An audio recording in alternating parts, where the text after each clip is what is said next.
Hola, bienvenidos. Soy Lolo García y estamos dando comienzo a otro programa más de BIS Motorsport. Esta semana hablaremos del Campeonato de Asturias de Rally Sprint. Se celebró una prueba en Castropol, en el occidente de Asturias. También tendremos nuestra sección de mecánica de competición esta semana de vuelta. Hablaremos de las noticias breves, tendremos a un invitado muy especial que teníamos ganas de tener aquí en el plató y de muchas más cosas del mundo del motor. No esperamos más y damos comienzo a BIS Motorsport.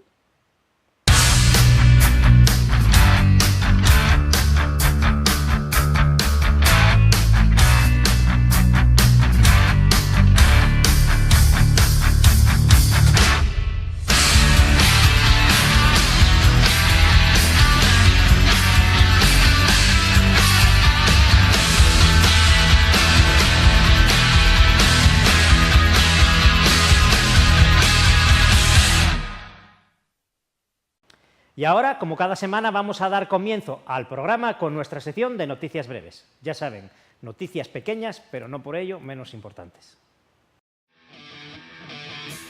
El único de nuestros pilotos fue Roberto Rozada con el Fiesta N5 de RMC, que solo pudo disputar 2 etapas al romper lo que parecía el turbo, pero finalmente el problema estaba en el motor y por tanto tuvo que abandonar cuando estaba 10º en la categoría de no prioritarios. El mejor de nuestros copilotos clasificados y también español fue Dani Cue, 12º absoluto y de nuevo podium del World Rally Car 2, tercero junto al mexicano Benito Guerra. Pablo López ayudaba a Cristian García a firmar también un gran resultado en el 20º puesto, que pudo ser mejor tras perder 2 minutos en una salida. También estaba en la meta de Lloret de Mar Quique Velasco con Joan Font. Jandrín, copilotando a Martín Navas después de reengancharse en el Super Rally, volvía a quedar fuera en la última etapa.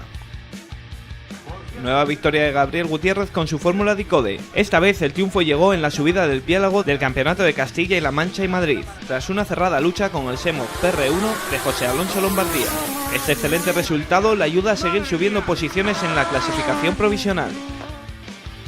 Solo puede haber un ganador en las competiciones deportivas y tras la reunión pertinente a la Federación Española para aclarar cómo había quedado la categoría 2 del Campeonato de España, han dictaminado que el título es para el gallego César Rodríguez en detrimento de nuestro piloto Jonathan Álvarez, al que aquel golpe en Falperra, tras la fatalidad de romperse una llanta, le ha costado el campeonato. Esperemos que la temporada que viene pueda sacarse la espina. Pablo Garrido rozó la victoria en la mítica subida balear con su barqueta Osella PA20, pero finalmente fue superado en la última manga por el CM Plus de Muné. La victoria entre los carrozados fue para José Antonio López Fombona, que también se llevó un buen sabor de boca después de tan largo viaje. Senén Sandoval, en su primer año en la categoría Junior, se adjudicó el Campeonato de Castilla y León 2017, que llevaba muy bien encarrilado desde el principio de la temporada. Tras ganar una de las carreras de la última prueba celebrado el pasado fin de semana en el circuito burgalés de Cotar, llega otro campeonato regional, Asturias. El pasado fin de semana se celebró en el occidente de Asturias el Rally Sprint de Castropol, que era puntuable para el Campeonato de Asturias de la especialidad. En él se produjo la victoria del piloto de la zona, Jairo Suárez, a bordo de su BMW.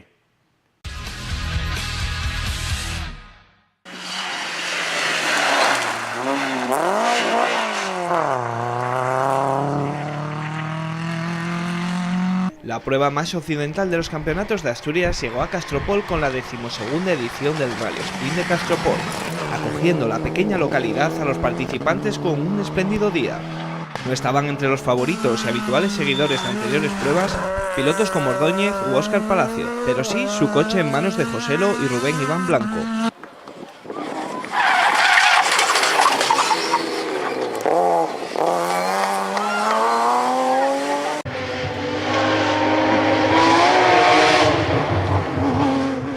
Vez esta temporada en un rally asturiano, Víctor Pardeiro con su espectacular Porsche 997 GT3 estaría en salida, sumando 42 pilotos en línea de salida, varios llegados de Galicia y más de 16 equipos en regularidad.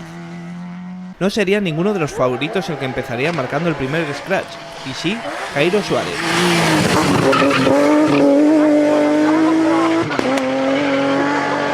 Atacando en la niebla matutina, aventajaba en 5 segundos a Rubén Iván y 3 más a Joselo. 12 kilómetros de un tramo propicio para el BMW, pero que no se pensaba que lo sería tanto. Alcanzando ya un colchón suficiente para asegurar en la última, pasada que también se anotaba.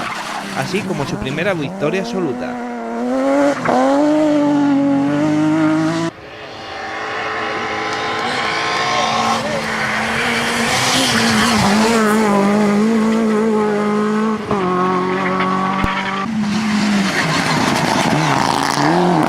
Cabeza puesta en el campeonato, que sigue desde el principio Rubén Iván con su segundo puesto, podría proclamarse campeón matemáticamente en la próxima prueba.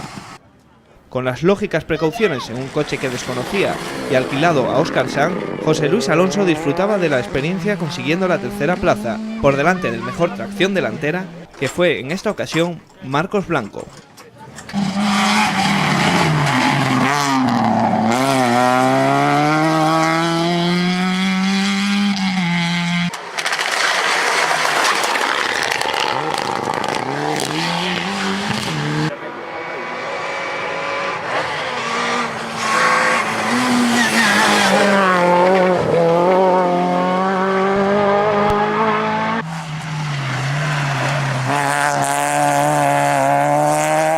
Siempre rápido Antonio Corujo con su M3 cerraba las 5 primeras plazas y era segundo de la Copa Le Mans Center.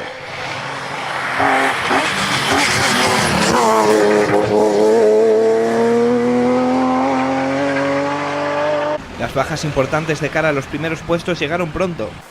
Diego Acevedo, con problemas de motor, y Viti Pardeiro, con el embrague desfallecido, abandonaron después del primer tramo.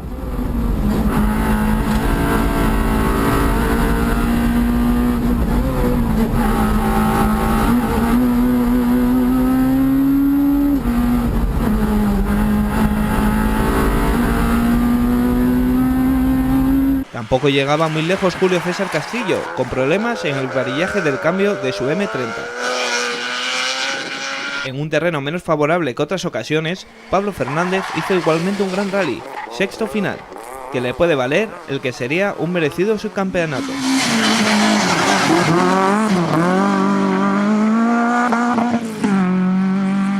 Varios equipos eran descalificados por no dar el peso reglamentado en el artículo 12.7.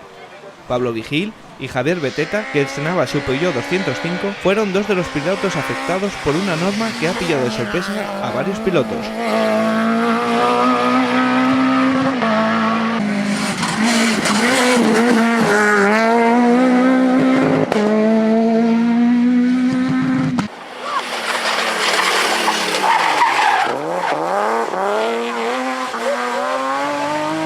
La regularidad Sport fue en esta ocasión para Jaime Menéndez, por delante del ganador del Rally de Asturias, Víctor Iglesias, y tercero, Carlos Menéndez.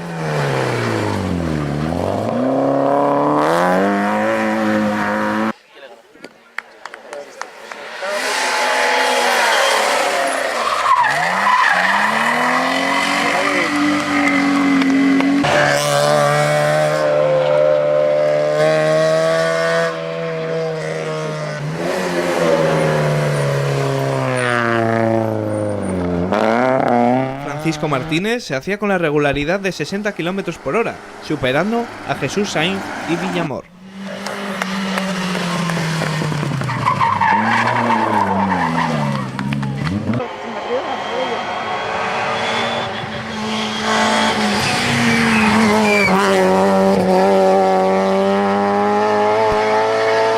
Los próximos días 4 y 5 de noviembre, el campeonato regresará al occidente con motivo del Rally Sprint de Luarca.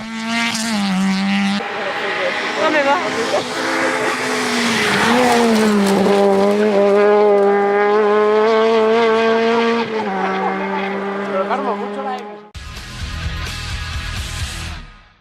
Ahora damos paso a una de las secciones más queridas por los espectadores, la sección de las frases motorhistóricas.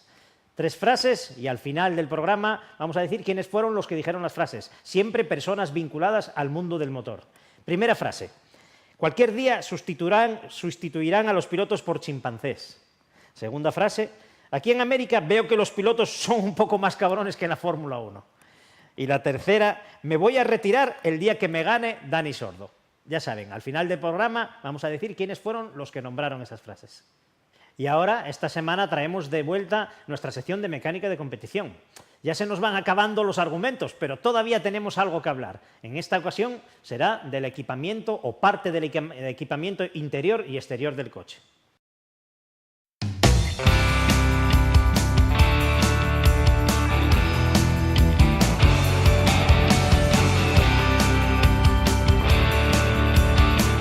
hoy en nuestra sección de competición, de mecánica de competición, nos desplazamos hasta Viella, a la tienda de GT Racing Store. Vamos a hablar con Nico Vidal, que es uno de sus empleados. Hola, buenas tardes, Nico. Y tenemos aquí equipamiento interior y exterior del coche. Tenemos varias centralitas de interfonos, tenemos faros, tenemos también un casco. Por ir empezando, Nico, vamos a comenzar por las centralitas. Aquí tenemos varios modelos. ¿Qué diferencias hay entre esos modelos? Pues, por ejemplo, empezando así por lo más básico y menos común también, tendríamos esta Sparco y esta MP, bueno, junto con esta Estilo, que son las que menos se utilizan, las más económicas, solo tienen la función de enchufar al casco y, bueno, se podría decir que rondan el precio de unos 80 a 90 euros. ¿Por qué dices que son menos habituales también? Porque son realmente demasiado básicas, ¿no? Sí, porque hoy en día casi todo el mundo tiene cascos Estilo y, bueno, todavía queda algún Peltor por ahí, que es lo más común, y al final la Sparco y la MP para esos cascos no valdrían, ya tenemos que irnos a esta, y con un adaptador tampoco valdría. Porque, bueno. Los famosos adaptadores de las centralitas son estas clavijas que hacen como acoplar de un cable que no sirve a un casco moderno que sí sirve, ¿no? Es como un adaptador. Eso es. Depende del casco que tengas, la centralita que tengas, no siempre tienen por qué ser la misma marca, el mismo fabricante. Se puede, con un adaptador que, bueno, suelen rondar todos los 60 euros más o menos, adaptar de uno a otro, porque a veces a lo mejor corres con un copiloto que no tiene tu casco o tienes una centralita que no es la tuya. O podría ser también que un piloto corra con un determinado casco y el copiloto con un casco diferente y sean diferentes. Eso es, y podrían utilizarse prácticamente a partir de esta, que es la más común y la más conocida casi por todos, podría utilizarse prácticamente cualquier casco y cualquier centralita. Una pregunta, Nico, ¿estas centralitas tienen también entrada para toma de televisión, por ejemplo? O sea, si llevas una cámara, sí, poder tener el sonido de la centralita, de los copiloto en las cámaras interiores. Bueno, sí, sería a partir de esta, que es la más común, la más conocida por todos, que, bueno, sería nada, enchufar un cable que iría de aquí a la cámara que estés utilizando y ya te permitiría... Ya tiene salida de audio. Eso es, ya podría escuchar perfectamente. Luego, pues lo típico de las cámaras on-board, que se escucha tanto el coche como las voces, sería esta. Estamos hablando de un precio aproximadamente... Esta ronda los 160 y algo. Ya es casi el doble que una de esas eso es, normales. Por eso decimos, ¿no?, que esas son las más básicas, porque al final esas enchufas al casco y no tienes ninguna otra función que no sea escucharos entre los dos. Y luego tenemos ahí otra centralita, que esa ya tiene pinta ya más de ser más preparada, ¿no?, de más calidad. Eso es. ¿Qué diferencia hay de esta centralita a una de esas más sencillas, por ejemplo? Esta, por ejemplo, puede ser inalámbrica y luego aparte te permite tener Bluetooth, entonces podrías hacer llamadas, pues puedes estar en contacto con gente que esté en la asistencia, o bueno, podrías estar... O sea, la puedes conectar con el teléfono. Eso es, puedes estar de continuo en contacto con gente que no está cerca tuyo en ese momento. O sea que eso, en teoría, tienes comunicación directa con la asistencia, con el casco puesto o con los interfonos de enlace puestos. De enlace, eso es. ¿Y qué precio más o menos puede tener una centralita? Esta ya sube bastante, ya ronda los 400 euros. O sea que estamos hablando ya de un precio... Hay un salto bastante grande. De los que no todos se pueden permitir. Eso es. Y ahora pasamos a más equipamiento interior. Ahora mismo... Aquí estamos viendo un TerraTree, solamente tenemos un modelo, aunque lógicamente hay varios. ¿Esto para qué sirve un TerraTree? Principalmente se usa en regularidad, y bueno, sí que para poder, la gente que corre regularidad, con el tema de que tienes que ir por parciales, pues te mide bien los metros, te mide las distancias, los tiempos, te va restando el tiempo que tienes entre parcial y parcial para ir llegando. Y bueno, tiene bastantes funciones más destinadas a ese tema.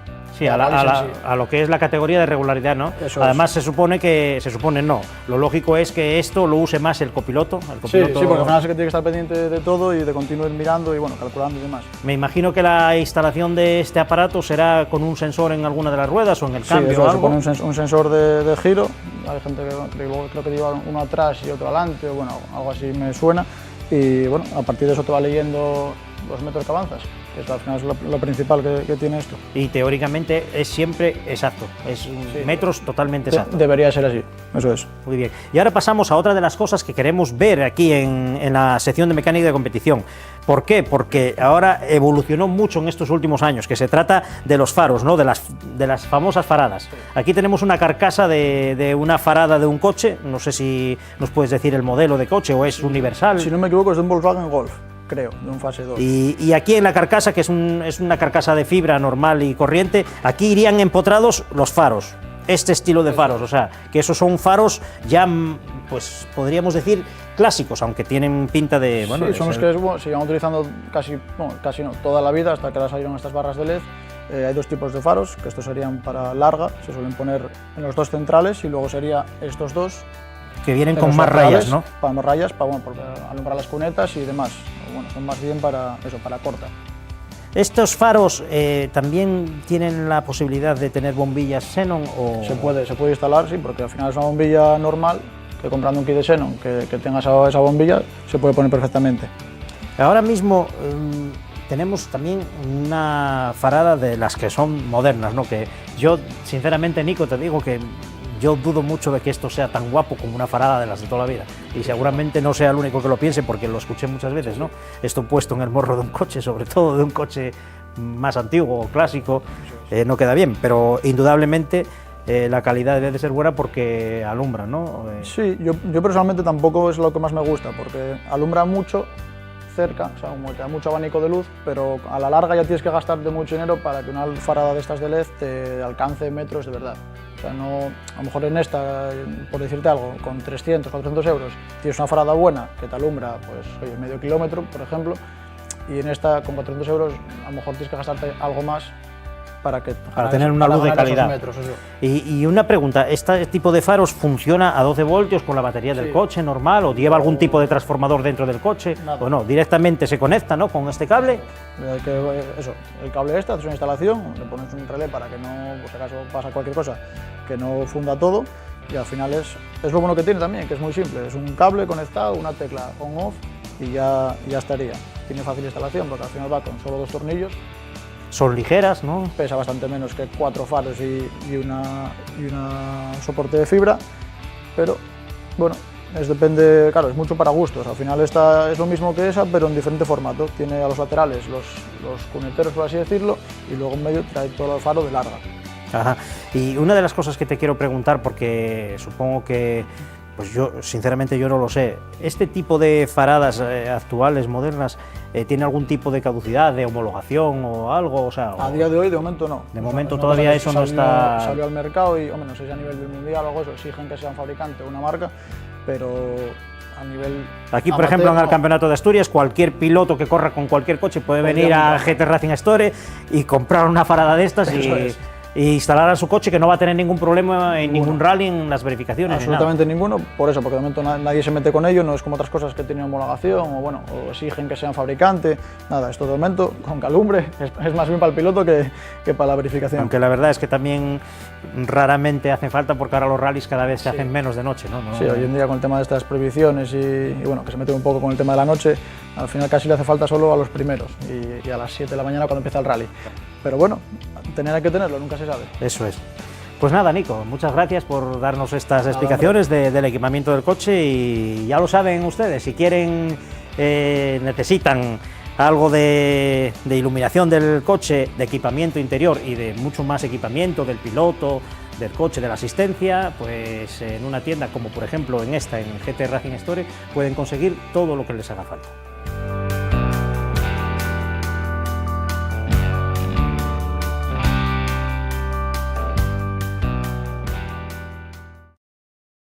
Bueno, pues poco a poco vamos aprendiendo cómo es el funcionamiento de un coche de carreras. Ahora les vamos a dejar con unos minutos de publicidad y a la vuelta traemos al protagonista de esta semana.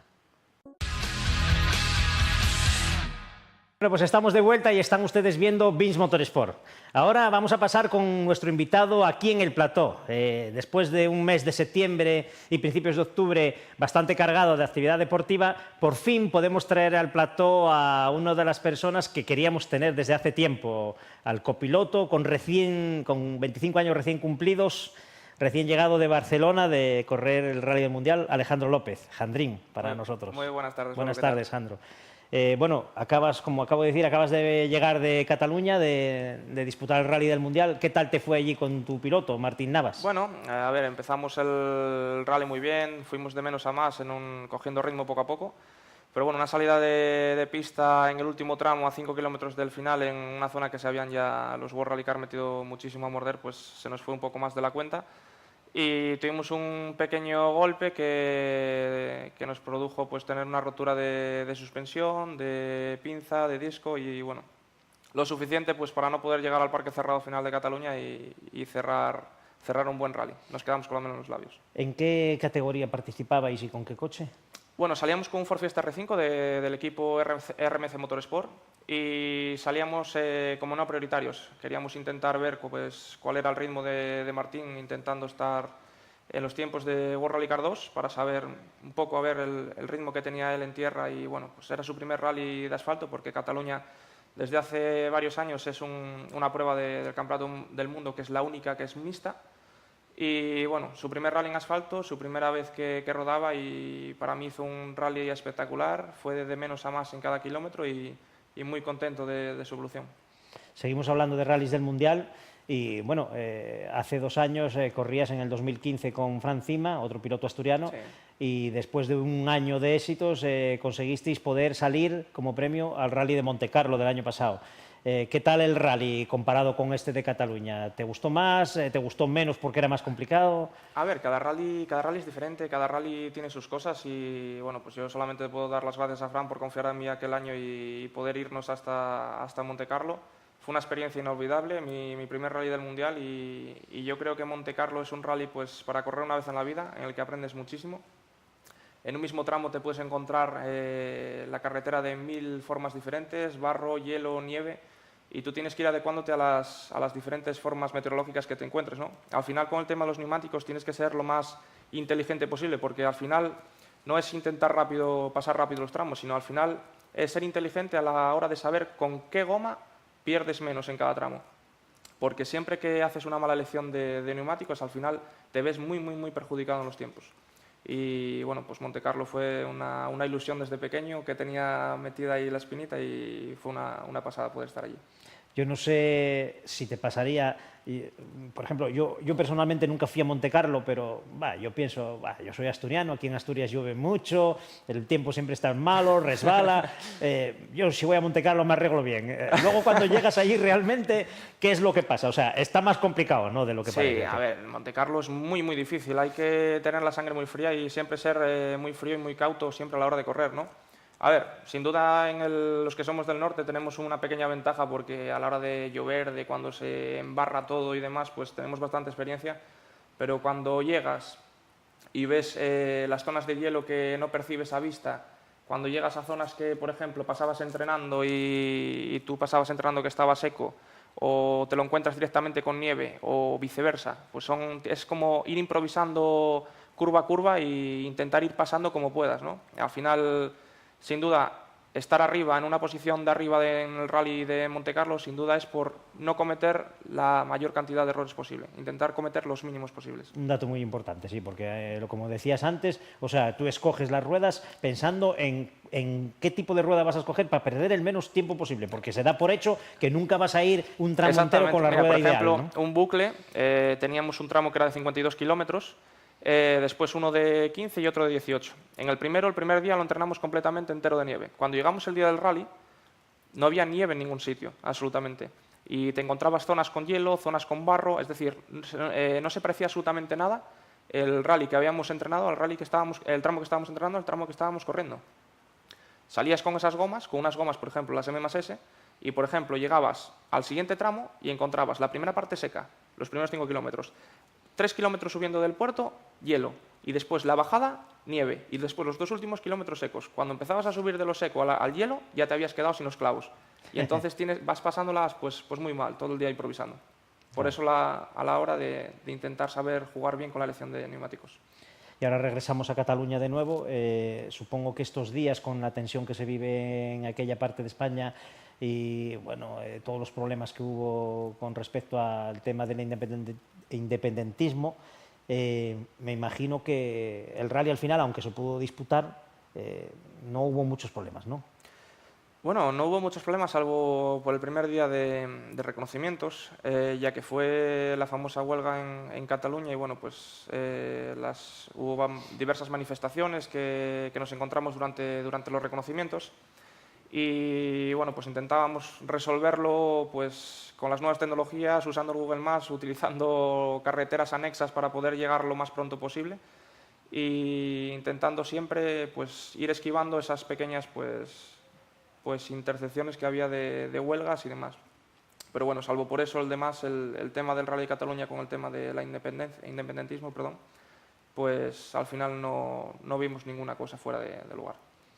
Ahora venimos a Asturias, hablamos del regional. Tú no lo pudiste vivir porque estabas corriendo en Cataluña, Sí. pero el pasado fin de semana en Castropol hubo un Rally Sprint en el cual hubo varios vehículos que tuvieron problemas de exclusiones por temas derivados del peso. Por Sí. lo visto hay una norma que es que hay que pesar, el coche tiene que tener un peso mínimo, pero también los ocupantes otro.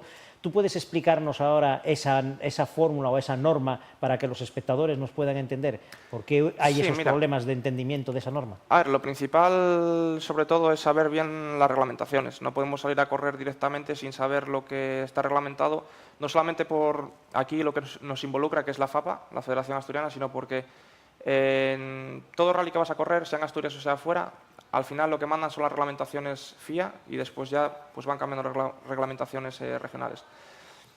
En todo el mundo, la reglamentación FIA, los coches deben de pesar X peso, dependiendo de la categoría dentro de la que estén, en vacío, es decir, sin gasolina ni líquidos, solamente lo que es el coche. Y a partir de ahí pues hay otro pesaje en el que debe de estar el peso del coche más ocupantes en el interior. Siempre que estés por debajo del peso, pues entonces es donde viene Hay el problema. problemas. Ahora vamos a tus inicios. ¿Quién te daba la oportunidad de empezar a correr? Bueno, pues yo hice varios cursos de copilotos ya bien joven. Uno lo hice con 14 años y otro con 15. El primer curso que hice fue con Diego Vallejo y Moncho López, que fueron los que me dieron la primera oportunidad para correr con Antón Pérez Fojón. Y el otro curso lo di con el señor Salvador Belzunces. Yo creo que es de aquí los Nuestro copilotos protagonista más, de la semana pasada. más aquí. experimentados de Asturias y de España, y junto a Quique Blasco.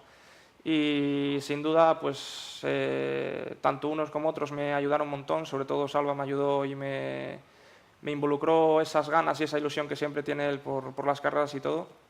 Y yo creo que les puedo estar muy, muy, muy agradecidos por esas ayudas en el principio. Casualmente, tu primera victoria en una carrera fue conmigo, de copiloto. Sí. Se valora mucho, ¿no?, la primera victoria. Fue... No me digas que no, porque me dejas mal. Hombre, todavía es que a cualquiera que me lo pregunta y me dice, oye, ¿y el mejor piloto con el corriste, con el que mejor disfrutaste y tal? Y yo, a ver, mira, para mí una de las carreras que más disfruté, bueno, fueron dos, fueron con Lolo, mis primeras dos victorias, y yo creo que se me van a quedar en la retina esas cruzadas y sacando la mano por la ventanilla y todo, fueron 2 días para recordar, sin duda. Eso mucho tiene que ver el coche, yo siempre lo digo, no es el piloto. Y las manos. Ahora vamos a hablar de tus títulos. Fuiste campeón junior 2012-2013, me parece. Corriste en la Copa Suzuki. ¿Qué tipo de campeonato fue el más difícil de conseguir para ti, o de victoria fue más difícil de conseguir? A ver, yo creo que toda Copa monomarca al final es donde te saben mejor los triunfos, ¿no? Por ejemplo, en la Copa Junior éramos pocos copilotos con menos de 22 años, porque, por ejemplo, en el Campeonato de España, tanto en asfalto como en tierra, la reglamentación es completamente diferente. Y, por ejemplo, para el apartado junior en asfalto es hasta 22 años. Sin embargo, en tierras, como reglamentación FIA, hasta 25. Entonces, por ejemplo, yo le doy muchísimo más, como me gusta más, saben mejor los títulos cuando hay más competencia, ¿no? Entonces, yo creo que los años que estuve en la Copa Suzuki, que es donde más nivel había, durante los años 2012 y 2013 estaba Víctor Pérez, Pablo Pazón, Marco Rodríguez, había muchísima gente muy buena y con muchísimo ritmo, y entonces ganar una copa como la ganamos en el 2013 junto a Víctor Pérez, el que es ahora responsable de Race 7, pues supo muy bien. ¿Realmente en esa Copa Suzuki se va a un ritmo tan alto como dicen? O sea, ¿se va tan a cuchillo como se suele decir? Sí, por supuesto. En toda Copa de promoción al final tienes que correr muchísimo ya desde el principio. Al final las diferencias hay que marcarlas desde el principio, porque a la mínima que te descuelgues ya una diferencia ya es imposible de volver a cortar. Claro, estamos hablando de coches muy similares, ¿no? Exactamente, y entonces la diferencia, son coches similares completamente, no puede haber ninguna, tiene que ser todo igual para todos. Cualquier cosa fuera del reglamento, pues existen unas verificaciones técnicas tanto anteriores como posteriores al rally de los coches de la Copa, y bueno, pues la Copa Suzuki al final es una copa increíble para empezar, donde aprendes muchísimo, tanto en la Suzuki como en cualquiera de las otras copas dentro del régimen nacional.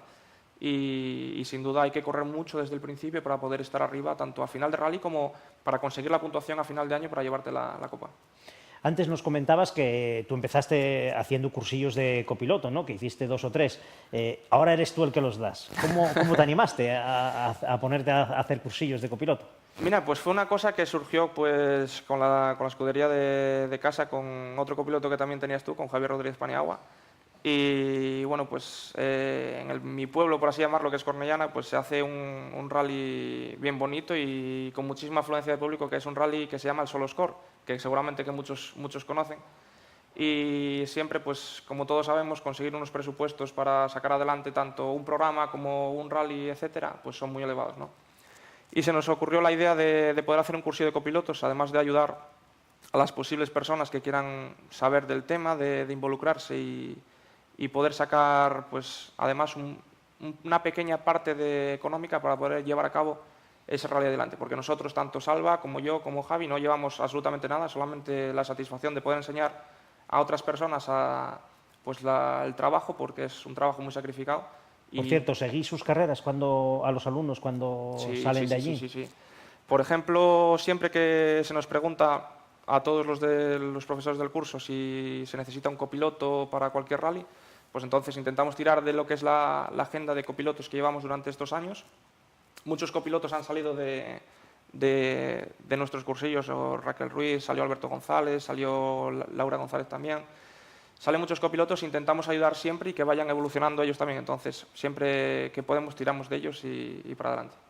La semana pasada tuvimos aquí a Salva, que bueno, le preguntamos qué cualidades debería de tener un copiloto para ser un buen copiloto y bueno, nos dio ya unas pistas, ¿no? Unas primeras ideas. ¿Qué crees tú que debe de tener un copiloto para realmente ser un buen copiloto? Bueno, para ser un buen copiloto, a ver, necesitas varias cosas, ¿no? Sobre todo necesitas muchísima tranquilidad, porque se suelen tener muchísimas situaciones de riesgo, por ejemplo, un susto, una librada, un trompo, en el que tienes que tener muchísima tranquilidad y ser muy psicólogo del piloto en esos momentos, porque se suelen poner muy nerviosos y tienes que tranquilizarlos para no tener otro susto mayores. Debes de tener muchísimas ganas, muchísima ilusión, que te guste muchísimo tu trabajo. Todos sabemos que esto, todo el mérito se lo lleva el piloto, el que es en la parte izquierda, pero nosotros tenemos que ser siempre conscientes de que nuestro trabajo, si el de la izquierda dice que lo has hecho bien, es como debemos de estar orgullosos con nosotros mismos, ¿no? Entonces tú tienes que ser una persona tranquila, metódica, con muchas ganas y poner siempre ilusión con lo que haces. Entonces, con eso al final llegas al fin del mundo.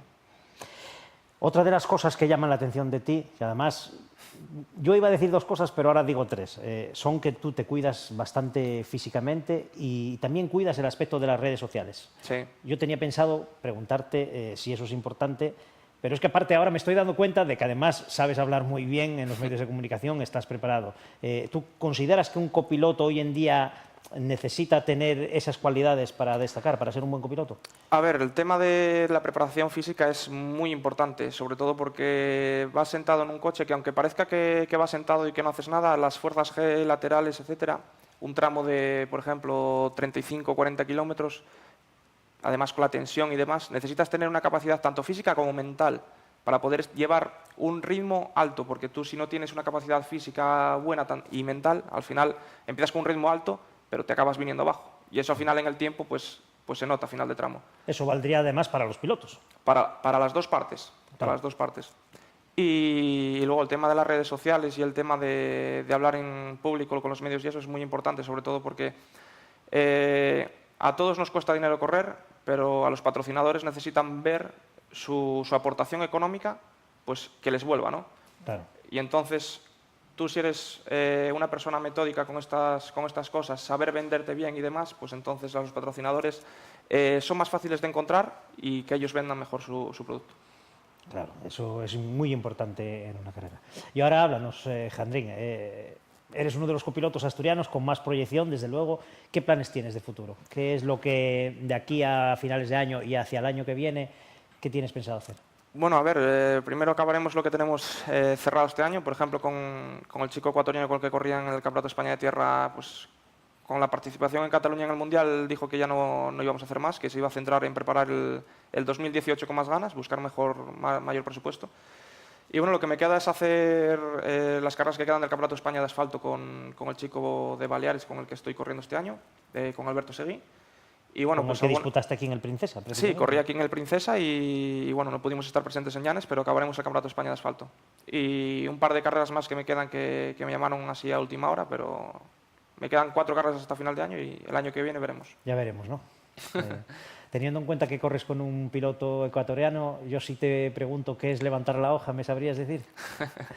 Levantar la hoja, como ellos lo llaman, la hoja de ruta, es al final hacer las notas. Hacer las notas del tramo. Y si te digo que estáis corriendo en lastre... Eso ya no me lo comentó él. En Ecuador, correr en lastre es correr en tierra. Amigo. Allí correr en rallies de tierra llaman rallies de lastre. Bueno, ahora te quiero poner en un aprieto. Yo no sé si tú sabrás contestarme. ¿Tú sabrías decirme quién fue el que dijo cualquier día sustituirán a los pilotos por chimpancés? Ya, no sé si fue en Lauda, podría ser. Igual no andas muy descaminado. Esa va a ser la siguiente cosa de la que vamos a hablar en este programa, que es la resolución a nuestra sección de las frases motorhistóricas. Muchas gracias, Jandrín, por estar aquí en BIS Motorsport. A ti, Lolo. Y aquí nos vamos a hacer eco de todos tus éxitos, porque eres un copiloto muy bueno y además eres asturiano, o sea que no nos queda otra. Muchísimas gracias. Muchas gracias. Ahora les vamos a dejar con la resolución de las frases motorhistóricas. Niki Lauda, además de un triple campeón del mundo, es el cáustico y a veces hiriente analista de la Fórmula 1. Un poco al estilo de nuestro Antonio Zanini, en España, pero que no pocas veces lleva toda la razón del mundo. Su profundo conocimiento del gran circo le hace merecedor de respeto de equipos, televisiones y aficionados. La frase viene unida a la gran cantidad de ayudas electrónicas que llevan los coches actualmente y que cada año facilitan más y más su conducción en pista, reduciendo el porcentaje en el que un piloto y su talento intervienen en el buen resultado de un monoplaza.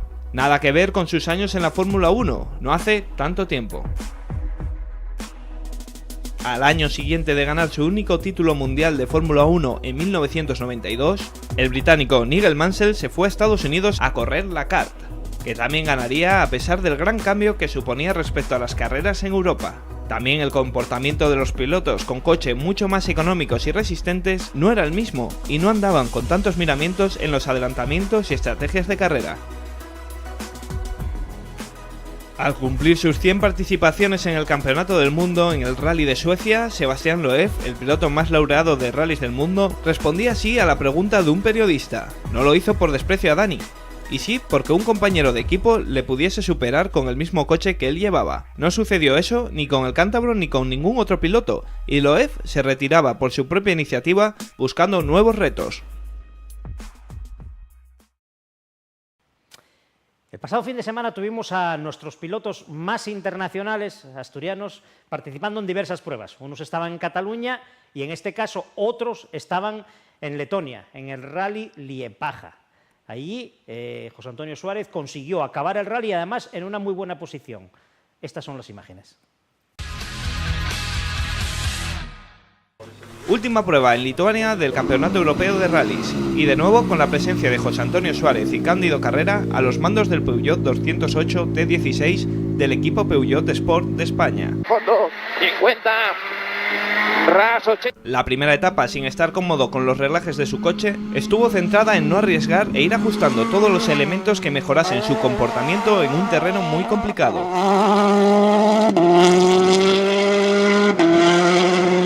En la segunda etapa, más cómodo con su Peugeot, José Antonio fue recuperando posiciones corriendo de forma inteligente, lo que le valía alcanzar la cuarta plaza final del rally y segundo entre los U28.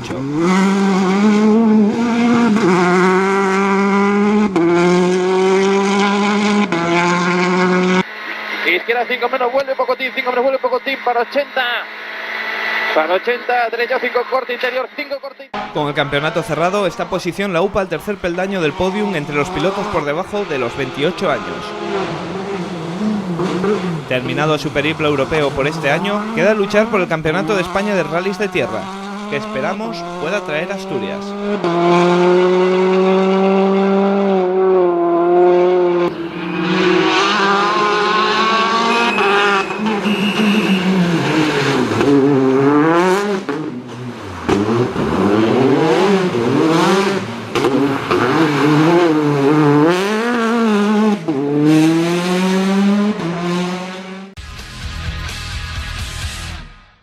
Bueno, pues llega el triste momento de la despedida.